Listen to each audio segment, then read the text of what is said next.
श्री स्वामी समर्थ सर्वांना. मला एक पार्सल आलं होतं मिशोवरून आणि ते इतकं सुंदर आणि मस्त आलेलं आहे की हे तुम्हाला मी दाखवते. मिशोवरून मी हे फक्त 88 रुपीजला मागवलेलं आहे आणि श्री स्वामी समर्थ वॉल हँगिंग आहे हे. तर खूप सुंदर आणि मस्त त्याच्यावर लिहिलेलं आहे. आपल्या घरात कुठेही तुम्ही लावा, एवढा छान लुक येणार आहे आणि हे सर्वांनाच आवडणार आहे. ह्याची क्वालिटी पण खूप छान आहे आणि लावल्यानंतर पण खूप सुंदर दिसतं. जर कोणाला हे हवं असेल तर प्लीज मला DM करा.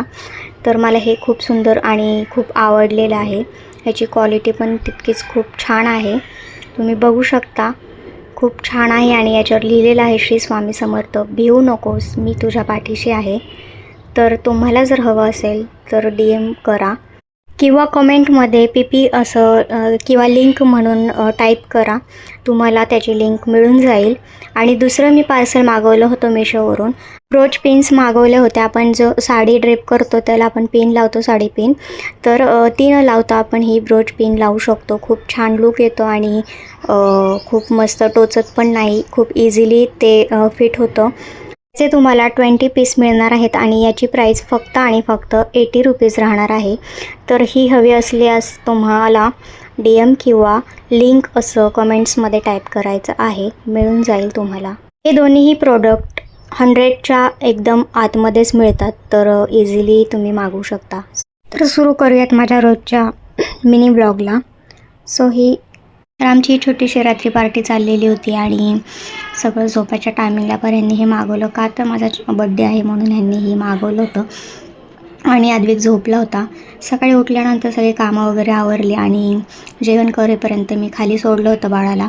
आणि तिथे सोडल्यानंतर खाली आले तर ह्याचं हे असा मेकअप केला होता आणि मी खूप हसले.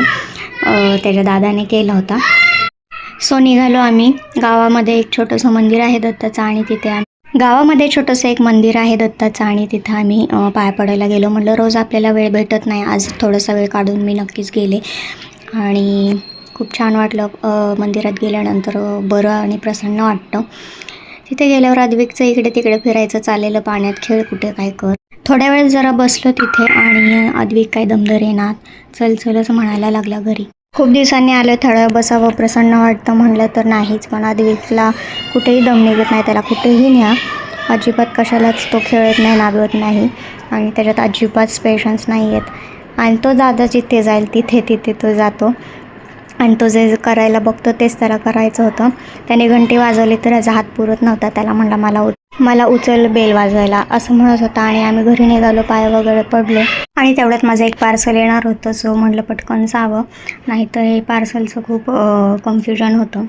सो भेटूयात उद्याच्या ब्लॉगमध्ये आणि त्याची थोडीशी मला ॲड करायची आहे.